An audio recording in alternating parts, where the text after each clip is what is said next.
I tell you what it is. It is all a tragedy, isn't it? Everything. Oh, God. Right, Why are these people being told? Move on. Hello and welcome to the Mission Darts podcast with me, Andy Cornwall, and Matthew Edgar. Episode 43. Make sure you're subscribed. Some big episodes coming soon. And Rate My Hockey starts in just over a week on the main channel. Matt, there is so much to talk about this week. I need your opinion on so many things. And you know me, I'm happy to give it on so many things. And I've even got a few sort of Matt sort of things to talk about today, which maybe not so much the world of darts, but hopefully a few things like last week, the inspiring story of the football, because I actually saw quite a few people in the comments saying, absolutely. And you know what? Someone pointed something out. I can't remember how they worded it, but when I read it, it was so resonating with me, where it was like, the limitations of life and the limitations of our body will eventually take over. So while you don't have those limitations, do what you can. And I was like, absolutely. So I am going to play football next year. And if I get injured, it's your fault. Okay. And I'm having a coffee and I'm holding it up to show you it's in a glass because I thought you'd love that. Me drinking coffee out of a glass. I thought he's going to think I'm absolutely lost the plot. So there you go. I'm having a coffee. Yeah, you know, a Coca-Cola. It's zero sugar. It must be. While you're talking about the football, I'm going to jump straight into a comment, Matt, because Christian Brewbear, we know Christian's been on many times on the channel, and he's saying he loves the footy story, but he thinks you got it wrong. He said he thinks the last time you played, you scored a 25-yard Zico-style free kick in the 92nd minute past Gary Anderson, who was in goal. Is that 91st minute? It was 91st. And was it Gary Anderson in goal? I think it was Jerry Henderson. Right. Great reference to the past there. I love that. I've got loads of questions. You missed my joke. Oh, sorry. In goal, Jerry Henderson. Oh, yeah. Well, okay. You could. Yeah. All right. I'll give you Henderson, that. Yeah. That's it. Yeah. I'll give you that. When you actually said it, I was thinking of that new guy that's come on the tour, what's he called? Andreas Harrison. That's it. You see, that's who came to mind, and I thought that new guy in his 50s. I don't get the reference. I'll move on. But that was you cracking a joke. So I'm sorry about that. So what I want to kick in straight away. People may have watched the Euros, and we've got loads to talk about because the World Cup's this week. Rate My Hockey's coming out next week. It's like, oh my God, there's so much to talk about this week, guys. But jumping into the Euros, a couple of things I want your opinion on. First of all, did you see any of it or not? The Euros not this weekend. Really. Not very much. I had remember because you rang me on Sunday, as we do every single day at seriously, and you're like, "What are you up to?" I'm like, "Oh, I just decided to go to Skegness for the weekend." And you're like, "Yeah, of course you did." And I literally was laying in bed on Friday night, and I went, "Should we go to Skegness?" And we went to Skegness. So off we went, 2.5 hour drive, and headed for one of your favourite places, and we're going to. We're going to one of your other favourite places, Matt, next week. Where are we going? Blackpool. We are going to the seaside. We're going to my old town, Blackpool. And that's to do some more filming, so coming soon that. But anyway, jumping back into last week, did you see any of Damon Heta's walk-ons? Fortunately, no. I love them, Matt. I'm sorry, I love them. It's my new favourite. It's Wayne Mardle all over again. He's messing about. He's dancing along. The crowd are going left and right. But that's not my funniest thing. My funniest thing was when he played Mickey Mansell and Mickey. Now, just imagine Mickey, Mickey Mansell trying to join in with the dancing. You've got to look that up. It's the funniest thing you've ever seen. It's dad dancing at its best. Absolutely brilliant. Couple of questions I want to chuck to you. Full of energy this morning. Players moaning it's too hot on stage. Now, you've been there 1,000 times. How would you prepare? And do you think it's fair that they're moaning all the time? It's too hot, it's too cold. What's your take? So first of all, we'll go with the first point. The first point is, yes, the crowd are going left and right. But again, it's the song that does that, not Damon Heta. He is using the actions of somebody else. If I come on, right, and I come on to the fast food rockers, Pizza Hut, McDonald's, and everyone joins in and does it, that's not me. That is but at least he's not doing karaoke. He's not doing. But that song is somebody else's actions when they do the left and the right with the crowd. So all he's doing is just replicating somebody else's things. Do your own thing. Stop. I don't get it. It winds me up. Individuality is the key, and individuality is needed in the world of darts massively. Surely it's better than just singing other people. Mr. Brightside, isn't it? It's just as bad for me. It's just as bad. It? If I come on to Tragedy by Steps and I go Tragedy and everyone else is doing it, I'm not over. I'm not over. Tragedy is. Steps are. Matt, please can we do that as a short? I want to see you doing Tragedy. I've lost it. I tell you what it is. It is all a tragedy, isn't it? Everything. Oh, God. Right, why are these people being told? Move on. Oh, dear. Sorry, mate. I lost it there. Just visioning you coming on as Steps. Tonight, Matthew starts to rise. Matthew Edgar is going to be Steps. Something like that. Right. Yeah, what was the next question? Heat on stage. Yeah. Should they be moaning about it, Matt?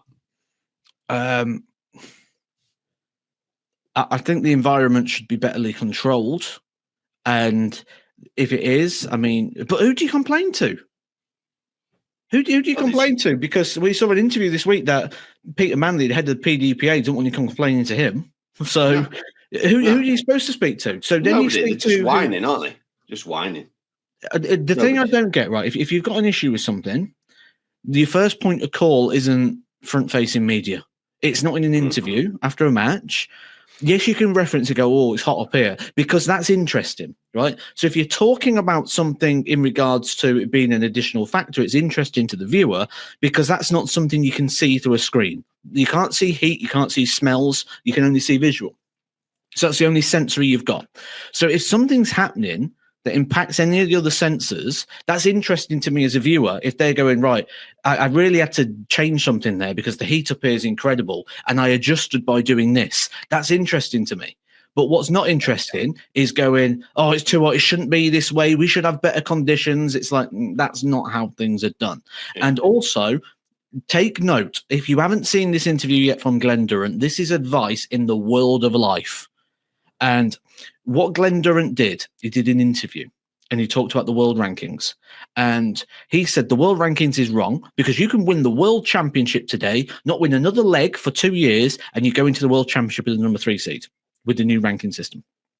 So he looked at that and he didn't go, that's wrong, they should do better. He said, he goes, I'm going to sit down with a lot of statisticians and I'm going to come up with a different ranking system, and I'm going to present this ranking system as an alternate option. That is how you do things. Glenn Durrant, I texted him within about 2 minutes of watching it. I said, Glenn, that is an absolutely amazing interview. Please take over.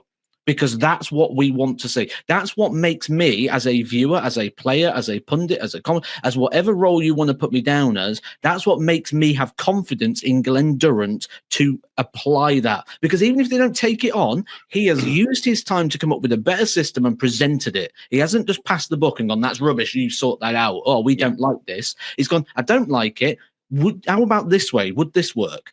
That is how you do stuff. Yeah. That's how we move forward. Do we still have the fans at the back of the stage, or are they only on big PDC event? Are they not on the Euros? You know, there used to be the fan where you could put your hands over to cool down. I don't think they have them on Euros, and they only have that at the World Championships. They don't have it on just the other Worlds, well. Right? Okay, and so I'm not sure how that works now. There's 2 tables. Oh, of course, yeah. You need 2 fans.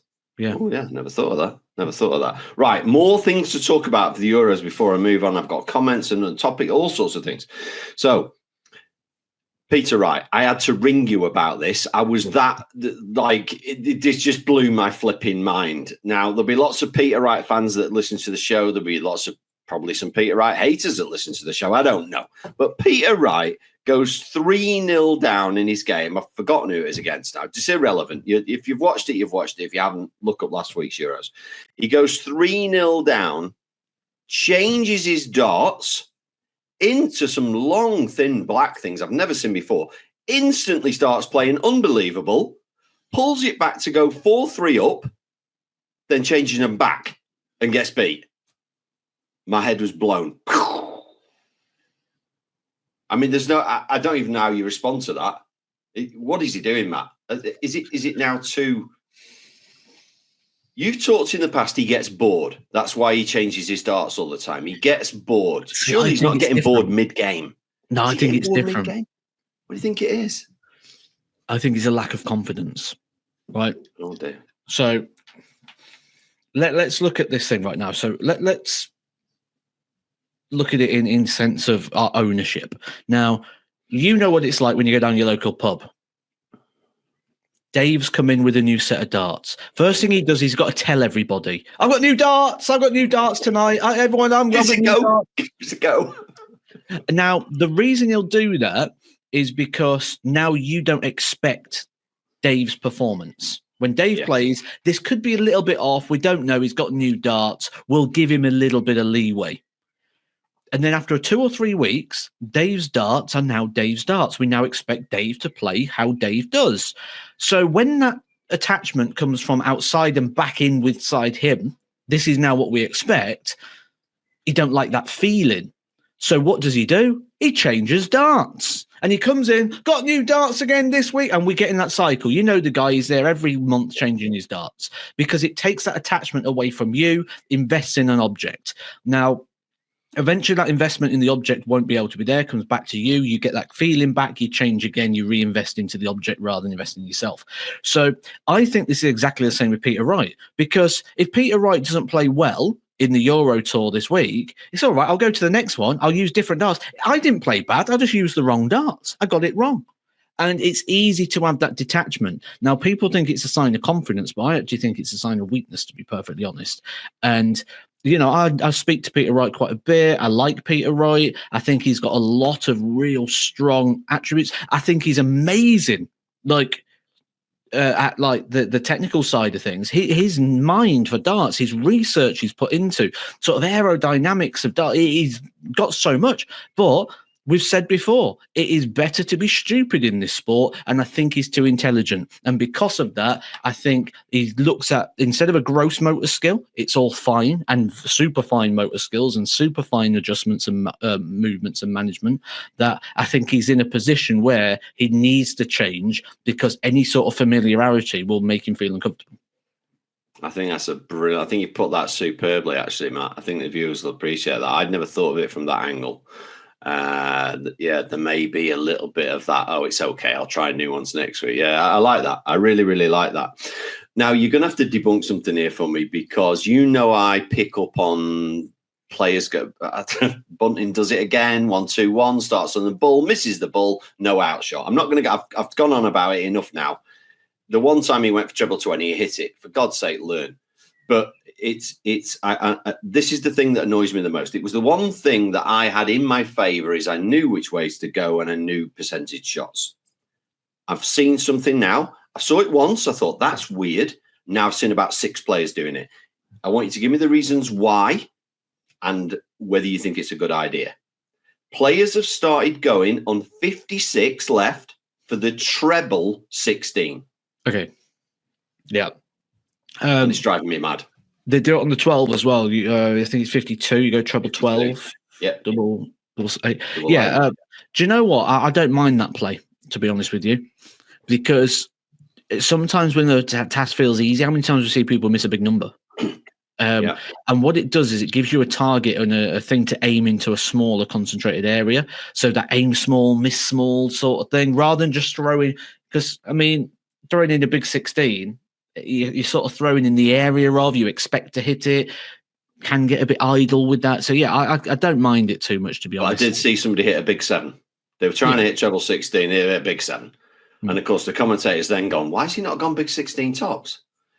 Now I think there's a bit more to it, and again I'll have your opinion on this. Are they thinking, I'm not a tops player, but I like double 4? So in their head, are they being a bit, I don't really want to hit the big 16 for tops, but I'm quite happy to hit the 48 to leave 8. Is there a bit of that? I think cases be individual, but I think a lot of it's aim small, miss small, to be honest. Yeah. Okay. Well, you've not debunked it as much as I thought you would, because I hate it. I really hate it. Double tops was never my favorite, but I'd always be going big 16. I'd always be going. I guess it's a bit like I'm seeing the camp is almost split now between, if you've got a single for bull, do you go at the treble to leave a double, or do you go big single? And I'm seeing it's 50-50 now. Some people go way big single. You can see nowhere near the treble, and others go at the treble every time. Which way were you? If you've got 2 darts left in your hand and you've got 52, are you going, 62? Are you going big 12 bull, or are you trying to hit treble 12? 2 darts. Yeah, you're going on the 12. Yeah. You're going on the single 12. You're aiming for the single rather than to make sure you've got a shot at the bull. Interesting. Right. Do you want an interesting story away from the darts for a moment? We like a little sidebar. Yeah, go for it. I told you I had a story for you, and now I've left it in the car. It's about steak, is it? Is it about steak? Yeah. Oh, come on then. Give us a steak story. I've been waiting for this. So I brought the stick, but I left the stick in the car. I'll get to that in a moment. Well, the stick, it came in the steak. So, funny story. I've gone out for lunch, and I wanted to get a steak. And Wetherspoons don't do steak no more. Huh? So I didn't get my steak from Wetherspoons. And I was sat there all night. I'm like, I really wanted a steak this afternoon. And we're laying. I'm like, no, come on, get up. We're gonna go get a steak. So we drove over 12 miles to go to Northampton to get this steak, because we didn't have anywhere around here that had steak. So we went over to, it was a Hungry Horse, I think it was, over at Sixfields in Northampton. And we've gone in there and sat down, gone to get the steak. Jodie's got her steak. I've gone, could I get my steak with sweet potato fries? Oh, sorry, we're out of sweet potato fries at the moment. And I didn't want chips. So I went, okay, I'll just have the jacket potato. And they went, sorry, we're short on jacket potatoes. These are for allergies only. So you can only have the jacket potato if you're gluten-free. And I went, yeah, I'm allergic to gluten. So... Because you wanted a jacket potato. Because I wanted a jacket potato, yeah. So I went, yeah, I'm allergic to gluten. Didn't think anything of it. Thought it'd be fine, yeah. And they're like, okay, not a problem, sir. That's fine. I'm like, yeah, brilliant, yeah. Not probably a gluten in sweet potato fries that I asked for as well. I don't know. So it probably looked like an absolute moron. But anyway, so they've gone away. I've explained the situation to Jodie. Like, she's like, what was all that about? I'm like, yeah, we just got to get a jacket potato. I'd say gluten-free. Nothing to it, sort of thing. I thought it'd all be fine. Her meal comes out first.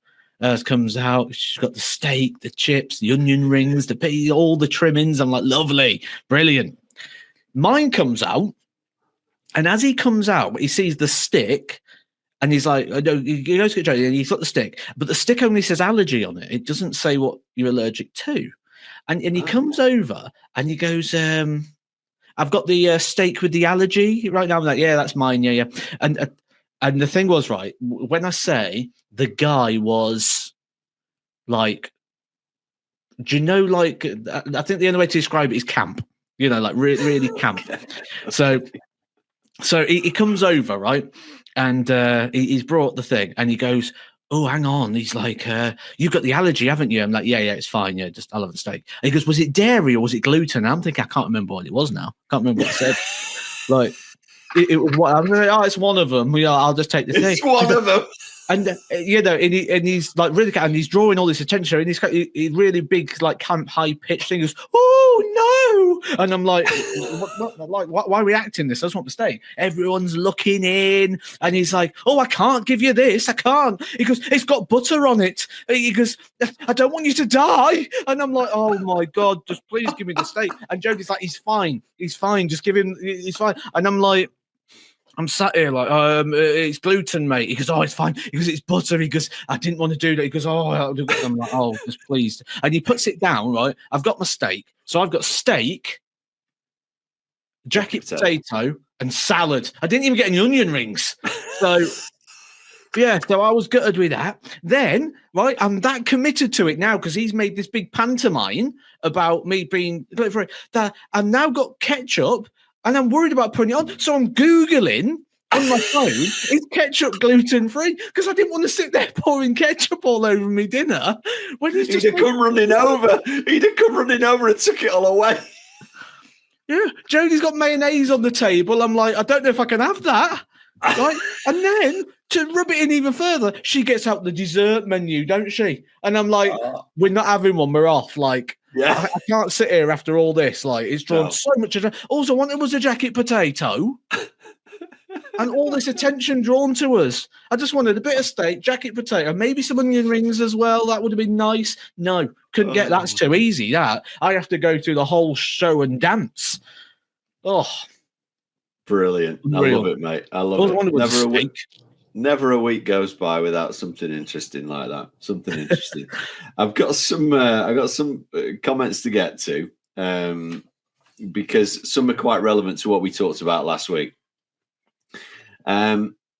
Dixie Darts has said this is in relation to you talking about I think it's the chase game on the main channel. That wasn't a game, that was torture. Let's just simply put that. And I thought, yeah, it was when I was trying it as well. But here's one. I don't know whether you can answer this or not. Dart Hopper has put, could you please add timestamps for the subject matter in the podcast for those of us that don't have an hour for the whole conversation? Not that the entire conversation isn't scintillating. Now, my thought would be just watch a bit at a time. It's on YouTube or on your podcast. Just listen for 10 minutes and then come back. Are timestamps done by YouTube, Matt, or are they done by us? You can chapter on YouTube, yeah. So we would have to do it. Yeah, YouTube can automatically chapter, but then I think it's using AI. So okay. So it probably wouldn't do it as well. So I guess the reason we don't do that is simply a time thing of keep going through it. And, our editors are busy enough doing our other stuff. So thank you for that question. You mentioned last week, this is just in the back of my mind, that somebody's wife said they spoke to you and they watched Rate My Hockey. Yes. Yes.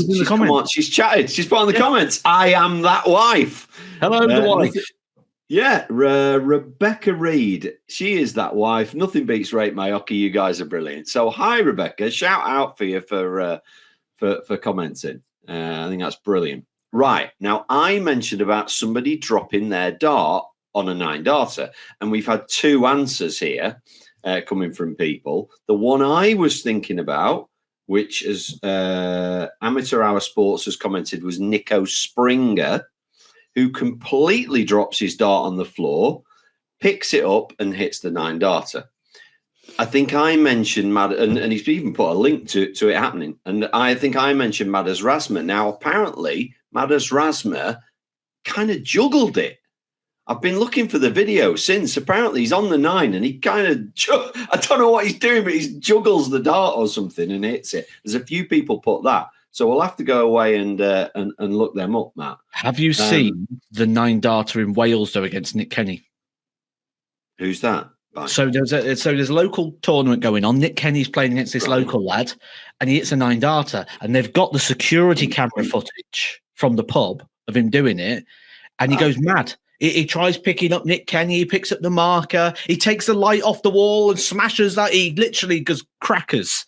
Like, he goes absolutely bonkers. I'll try and find it and send it you, or look it up. It'll be everywhere. Like, it's literally gone proper viral. The guy goes absolutely ballistic. And to be fair, if I was an amateur player and I hit a 9-darter against Nick Kenny, I'd probably turn around and kick him between the legs. I'd probably have my trousers off. They'd be going around. The keys would be going everywhere. I'd be going. Matt, I've been playing golf for 40 years. I've never had a hole in one.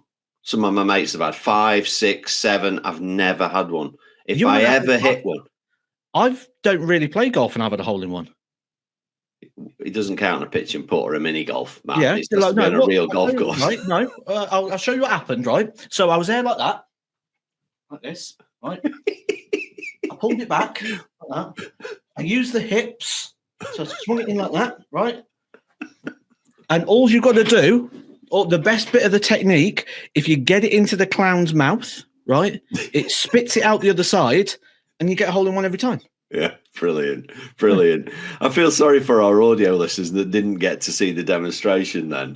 But Yeah, no, 40 years, and but I think I'd be the same. I think I'd like run around the course, take my top off. I don't know what I'd do. I don't know what I'd do if it ever happened. But I feel for the guy. I feel for the guy because that's he smashed the light. He took the light off the wall.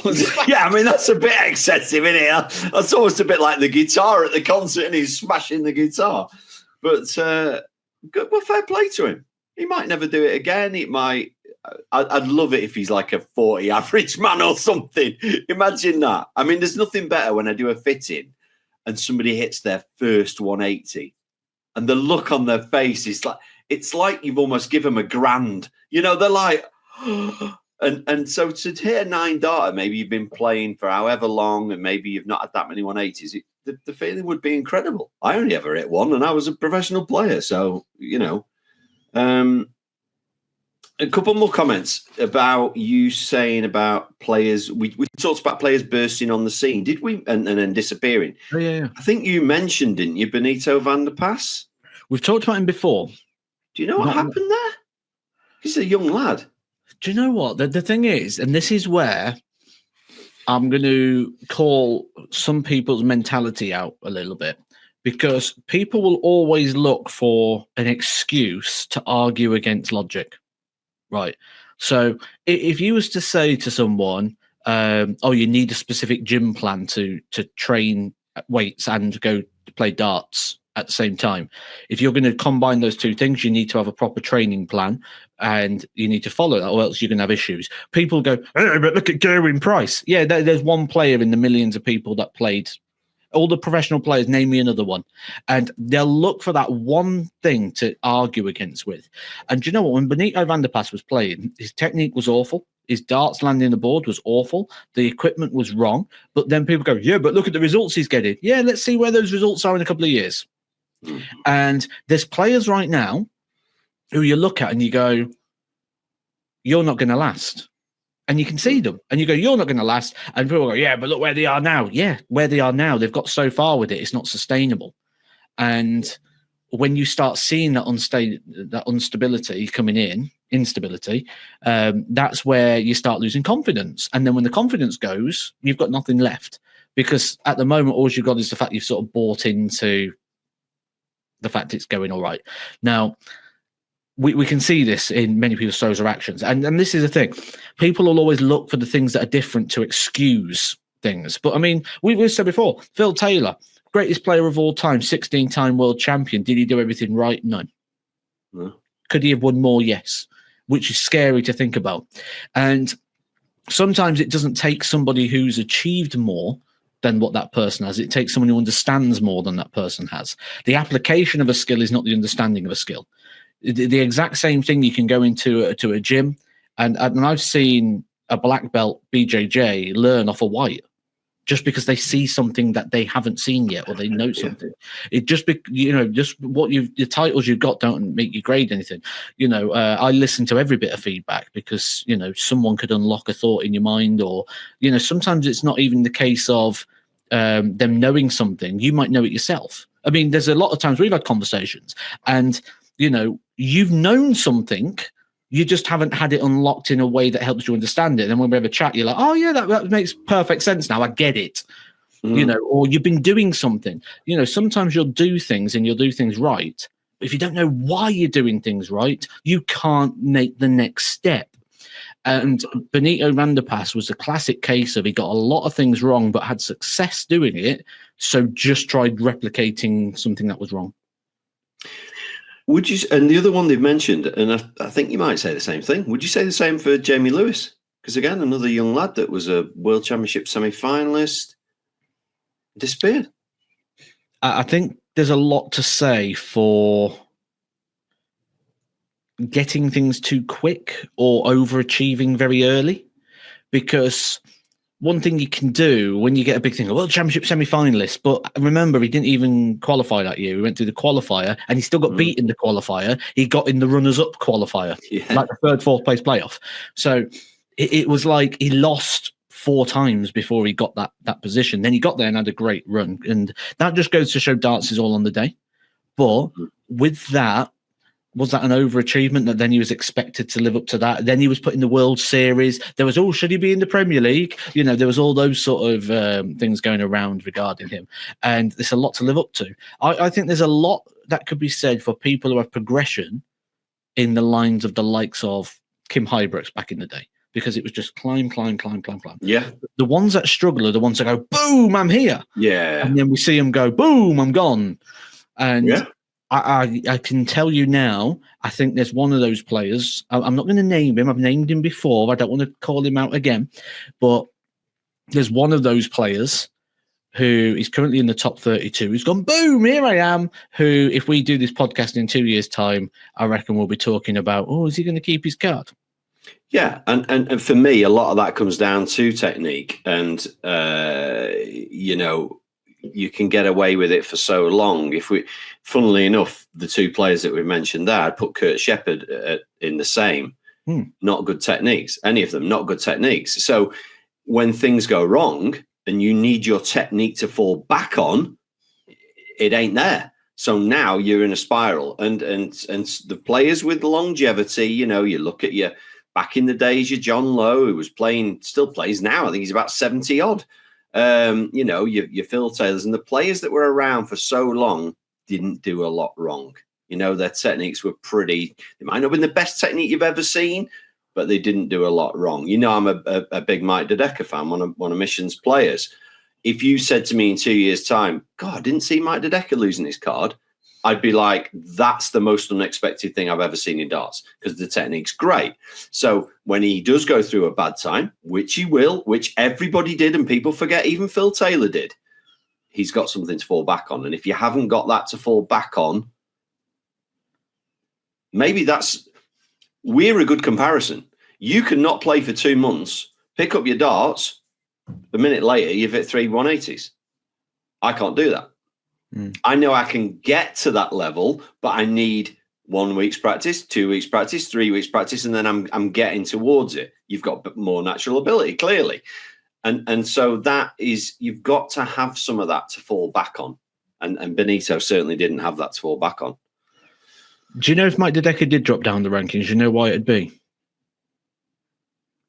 Because I think it would be down to the fact that he'd just spend a bit too long licking batteries. You see, that's exactly why I didn't react with an answer, because I didn't know what was coming from you then, Edgar. And I kind of, my spider senses then said, don't speak. He's going to say something crazy. Very good. Very good. I hope the viewers get the reference there. Now, a really, really interesting question. This is coming from Aussie 2K0. With Mike Van Gerwen, when things settle down, the dust has settled, and we know he's going through a divorce and everything else, when all that's finished and it's clear of his mind, he's saying he could come back, as the problems he's been going through have clearly been affecting his darts. Could he come back better? I actually think he could. If he's been playing with all that, nobody knows how long. Look, relationships don't end in a week. It doesn't go, we've had a row, let's get a divorce. It's over a period of time.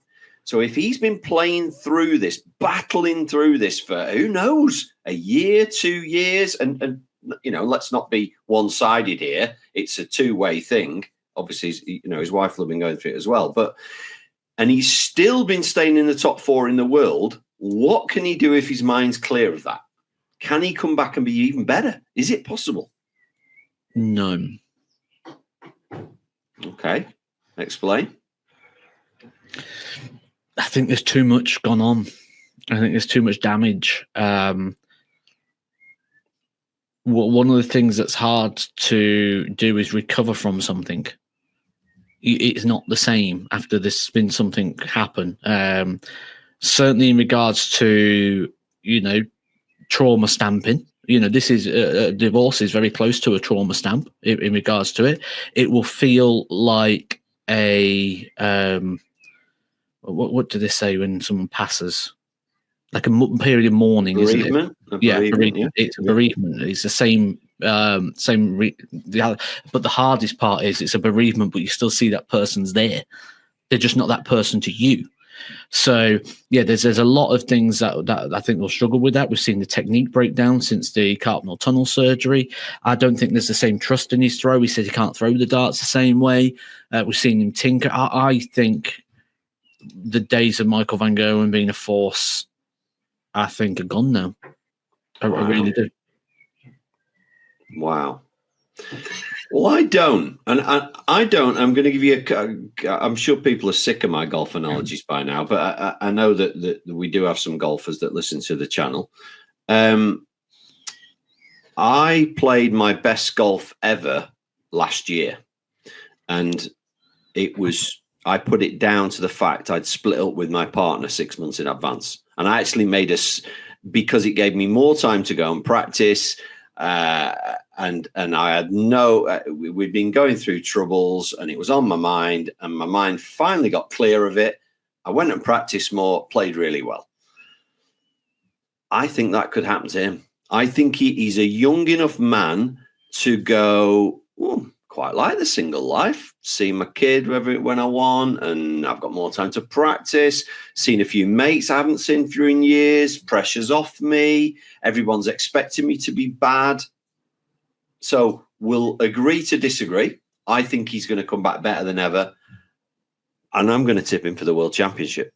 Yeah, it's one of those things where one of us is going to be wrong, the other's going to be right, but we can't be right now because it's not happened. Neither of us can say I'm right because of this or I'm wrong because of this.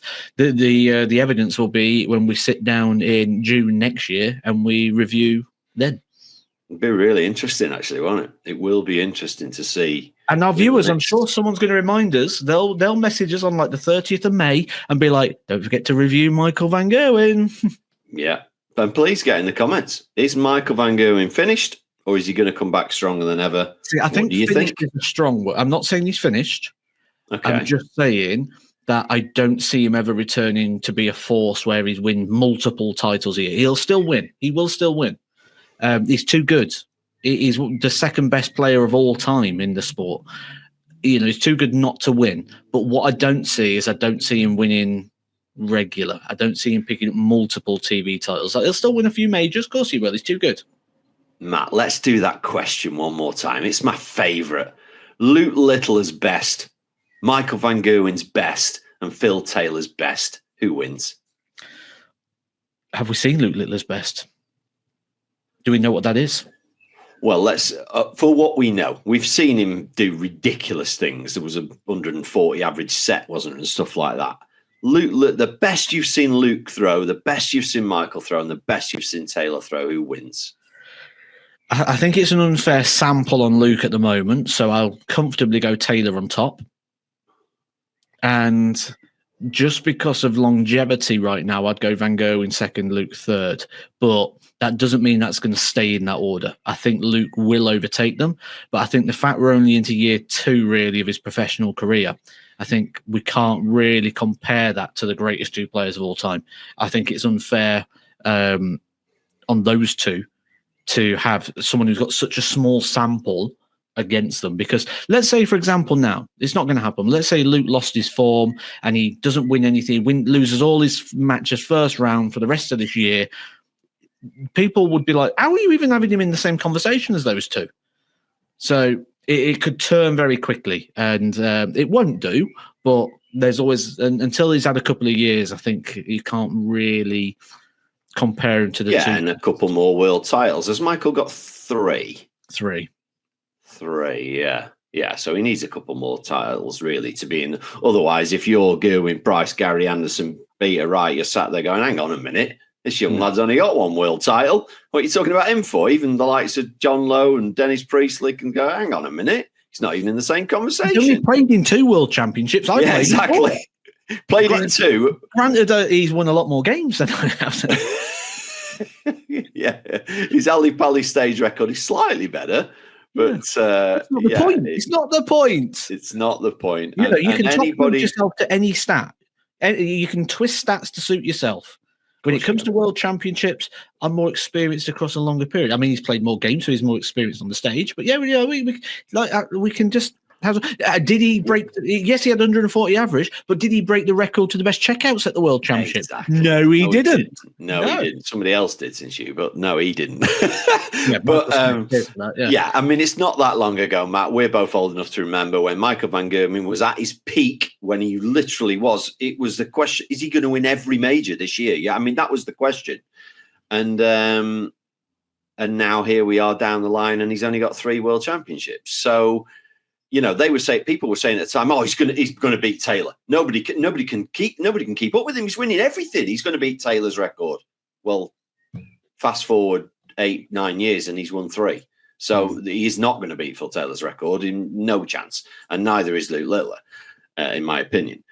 So, like you say, it's too short a time to analyze, but it is always an interesting question. It's I guess with any sport, isn't it? You know, it's the tennis question. Would Sampras have beat Borg, have beat Federer? You know, who knows? Who knows? I guess AI will probably tell us there'll be some kind of recreated AI, won't there, or something like that. But well, that's a good thing about darts, in the fact that we can actually compare eras.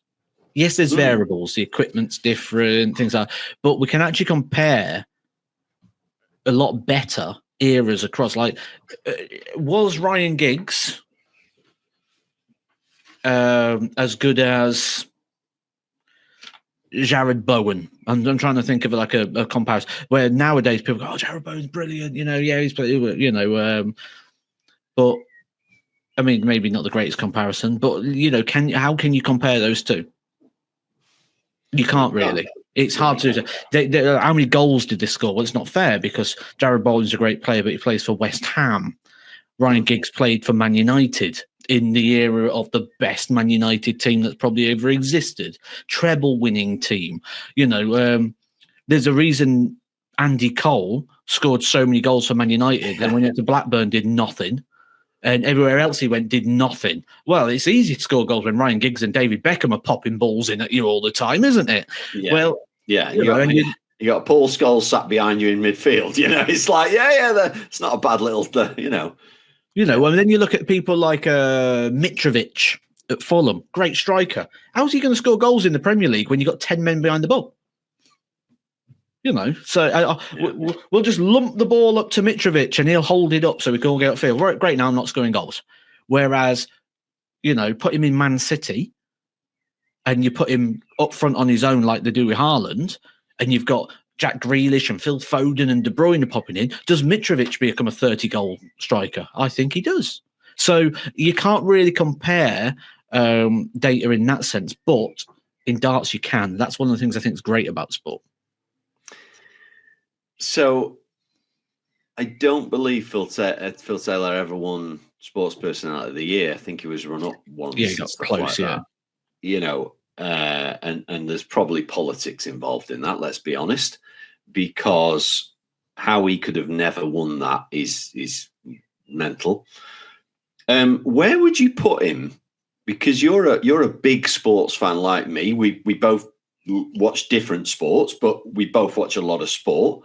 Where would you put him in the UK's top sportsman of all time? You know, I mean, is he in the top 5 greatest British sports people? Do you know what? This may sound awful, but I think it's true. The perception of a sportsman, when you say the greatest sportsman of all time, right? So if I was to ask you to draw right now, get a pen and paper out, draw me the greatest sportsman of all time, what do they look like? Oh, you think I'd draw somebody quite athletic? Is that what you think? Yep. Yeah. Quite toned, either muscly toned, some athletic sort of build. It's not what Phil Taylor looked like. And I think there's a lot of, certainly in 2025, there's a lot of judgment. And I think if you was to put Phil Taylor in the top 5 greatest sportsmen of all time, he would get pulled out of that list and sort of criticised, going, how is that a sportsman? Which isn't fair, is it? Because I'm sure if you put, I don't know, I'm trying to think of other sports, perhaps potentially Was it Jeff Capes? Was he the shot putter or the he wasn't he had quite a bit of bulk on him. Yeah, I suppose it's hard because I'm kind of thinking boxers. Yeah, they're big, but they're ripped, aren't they? At the same time, people would expect it to be somebody athletic, wouldn't they? But also on the flip side of things, how great would that be, Andy? Because you could then say that you've got the build of one of the top 5 greatest sportsmen of England, of what we've ever produced. 100%. That's what I'm. But that's why I asked the question. Yeah, I'm built like one of the top 5. Right, talking of questions. One I've come up with, I don't know why. I do know why I came up with it, because I coached somebody the other day that insisted on throwing from about 8 feet behind the hockey, and it was driving me mad. But and then I started thinking, right, so here's the question I'm going to pose to you. If from tomorrow the PDC, doesn't matter, the darts organisation said, you can throw from whatever length you want, as long as it's longer than 6 feet.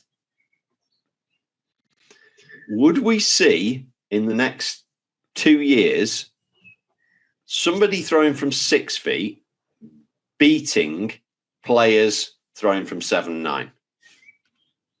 Would it be an advantage, or would it not be an advantage? You'd have to relearn the game, wouldn't you? Because you'll change the angle. Have you ever tried it? They do the round the board thing near me from 6 foot, and I had to go with it the other day. I'm like, this is impossible. I can't do it. Yeah, because the dart hasn't got time to arc. It's like, that's it. The technique that we've learned is, I mean, you could certainly if you pick it up, it'll be a benefit, because the problem is we've learned something beforehand. So the board across and up to where you throw and release is a triangle, and you sort of come over the top of the triangle and back into it. So it's almost like an 18-yard box, a rectangle, sorry, where it comes over the top of it. Now, if you was to change that, and it's more of a square, not quite, it's still a bit like a rectangle, but more square, which means the arc has to go higher to come lower. So you'll throw up to come down. So you'd be lobbing, because you can't quite fire direct from 6 feet. Yeah, you'll struggle. I think you'll struggle. That's what my thoughts were. I thought it actually wouldn't be an advantage. I actually I couldn't think of I also thought of from 6 feet, you're going to be throwing it harder. It's going to get there with more momentum. So you're going to be getting more deflection. I don't know. There was lots of things where I was thinking, I don't think it's an advantage, this. I don't know the reasons why we came up with 7-9. I really don't know the reasons. And don't forget the quarter. But I don't think it would be an advantage throwing from 6 foot. And I think you've kind of sort of said the same thing. Yeah. Okay. I don't see it. All right. It's about 10 minutes left. Got to talk about the World Cup. By the time this goes out, it's happening in 3 days' time. I do recall talking about it in February in the podcast, and you were like, Andy, it's in June. What are you doing? I was having a moment. But I've got in front of me here now supposedly the list of players and the countries. Right, that seems right. That seems boring to me. The people don't come to this podcast for predictions and to things like that. That's boring. Let me give you a more exciting option. Oh, don't tell me you've got another game. I can't stand that game from last week. It was too hard. No, even better. So what we've got here is Matt's World Cup of Darts concept. Now, God help us. Those people now are typing the keyboard going, Andy, please tell us about the World Cup. Please tell. I'm bored of pairs. We've seen pairs. It's different, but let's do it a little bit differently. Let's do it World Cup of Darts tag team style. Right? So, all right. Hear me out.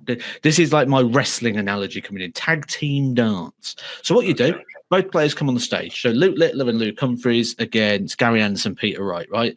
So Peter Wright takes on Luke Littler first, while Luke Humphries stands at the table. Gary Anderson stands at the table. They go up, they play one leg of darts, right? Luke Littler wins Peter Wright tags out for Gary Anderson, who comes in 3 practice starts and he's away. And he gets the throw. So the player coming in gets the throw. Luke Littler wins again. Peter Wright comes in to play Luke Littler. Peter Wright's got the throw. When Luke Littler loses to Peter Wright, Luke Humphreys comes in. So it's singles, but like alternating, like tag team darts. Never been done before. Should have patterned it. Tag team. There's a reason why. Right. Brilliant. You almost mentioned something then that was one of my favourite things from the World Cup. When you lost the leg, you got the throw in the next leg. They don't do that anymore, do they? Mugs away. Remember that? Mugs away. I love that. I love that because even if you were 4-0 down or something, you knew, I've got the throw in the next leg. It was like, I don't know why they stopped doing that. Right, well, I'll tell you what we'll do instead then. I've got the list here. We'll play it. Which team's got the most interesting names? Because there's players here I have never even heard of. And I'm not talking 1 or 2. You might know some of these, but I've not. Like Spain, Daniel Zapata. Who? Ricardo Fernandez.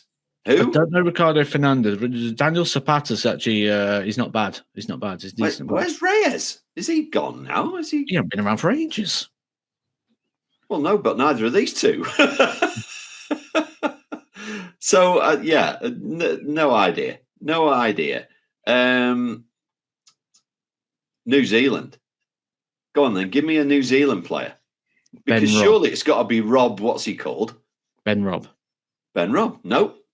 Hapaya Pahar. Oh, yeah. Mark Cleaver. Puhar's a tour card holder. Okay. I'll take that. But where's Rob? He's not there. Yeah. Anyway. So I'm glad I've got you here for this because Japan. Ryusei Azumoto and Tomoya Goto. Brilliant names, them. I mean, they even rhyme. Goto played the World Championships. I think, did he beat Ian White, was it? Oh, mate, you are stato sometimes. You really are. Your job. Yeah, it's absolutely brilliant. Yeah, Goto's a good player. Like, average 94 on TV, 109.97 average in the his best ever. Played twice in the World Championship, 2024, 2025. He's decent. Right, give me a Gibraltar player. Because I'm thinking Dylan, was it Dylan Dewar and Dyson Parody? The that would probably be, is it Justin Hewitt and... It is. Craig Galliano. Yeah. Who? Our international viewers are probably going, this guy's he's a hero. Croatia, Boris Kirchmar. Go on, Boris. I love Boris. And his partner is Pero Ljubic. Yes. Tour card holder. Pronouncing these totally wrong. John Part doesn't make it in Canada anymore. It's Matt Campbell and Jim Long. Poor old John. He's gone. And then Bahrain, have they played before? Not seen Sadiq Mohammed and Hassan Bukira. That name rings a bell, but I don't know if I remember seeing them before. And Simon Whitlock's made it in for Australia, but that was because I couldn't think of another Australian. Can you? Other than Heta. Is there another on tour? There can't Not be. on tour. Whitlock's not on tour either. Yeah, there's no one on tour, so they've just gone with Whitlock. But yeah, they could have gone with the rankings or whatever. Which links to somebody put in the comments, player that burst on the scene and disappeared, Corey Cadby. Yeah.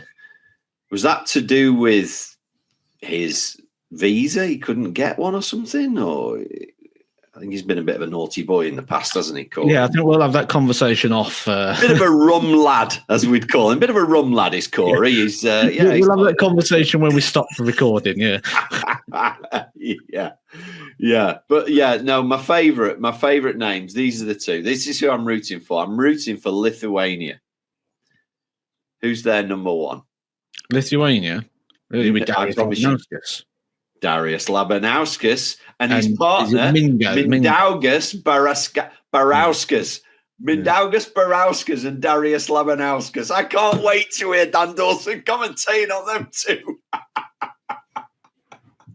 You'll be kind of glad you're not commentating on this, Matt, because some of these names are just, amazing.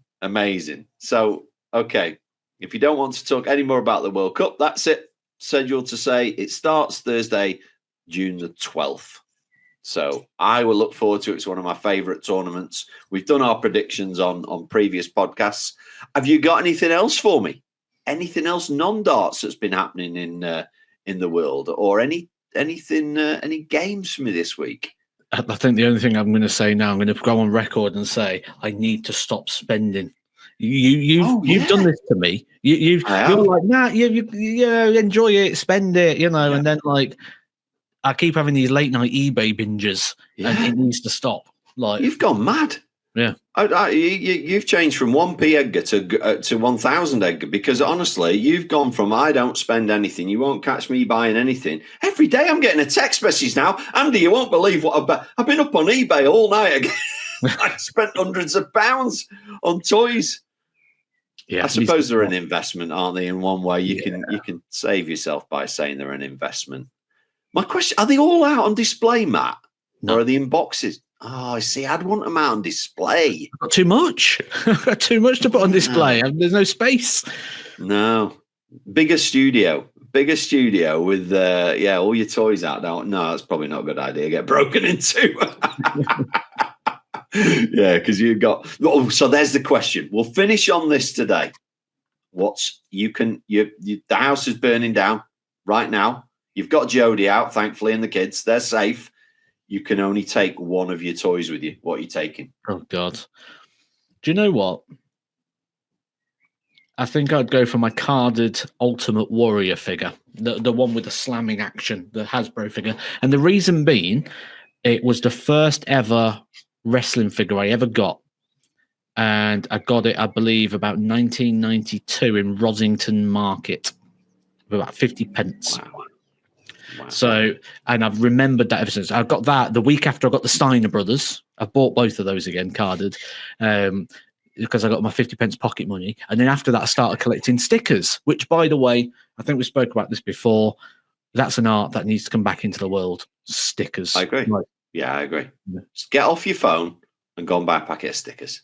Nothing beat going to the playground. Oh. Has anyone got the shiny Alan Shearer? And then someone had it. Oh, I've got a spare Shearer, but I'm not letting it go cheap. So you'd be like, right, okay. So you give him like 12 common cards, and it's like, oh, there you go. Do you know what? Right, the worst swap I ever had to do. So I needed. It was Dwight York, and I'm a Villa fan, and I needed Dwight York, and I just couldn't get Dwight York, and a big pack of swaps, and the lad. I'll never forget him, Matty, and ironic name. But yeah, Matty had him, and he was the only guy in the playground that had him, and he was hardballing me. And in the end, I gave him about 30 stickers, and I even had to give him 4 wham bars. To get Dwight York. Killed you. 4 wham bars. Luckily, my parents owned a newsagent, so I went in. I'm like, look. Lad at school's got Dwight York. He wants 4 wham bars. Can I have some wham bars? And they were like, right, if you sweep the floor, you can have the 4 wham bars. All right, okay. So I'm sweeping the floor. Get the 4 wham bars. I took him out a stack of cards that he had as well. Oh, it was hideous. It was the worst. I remember it now. It was the worst deal of my life. I love it, Matt. Yeah. Well, make sure that wherever that carded figure is, it's nice and safe somewhere. It's in a fireproof safe or something like that. Which is probably what you need, actually, for all the stuff you've got. You need a big safe, really. Imagine going to the bank. Have you got a safety deposit box? Yeah. How much money would you like to spend? No, just some toys. On that note, Matt, it's been a pleasure as always. Loads of darts happening. Loads to talk about. Same time next week. Make sure you subscribe, guys. Thanks for listening, our audio viewers. We will be back with episode 44 Sunday at 7.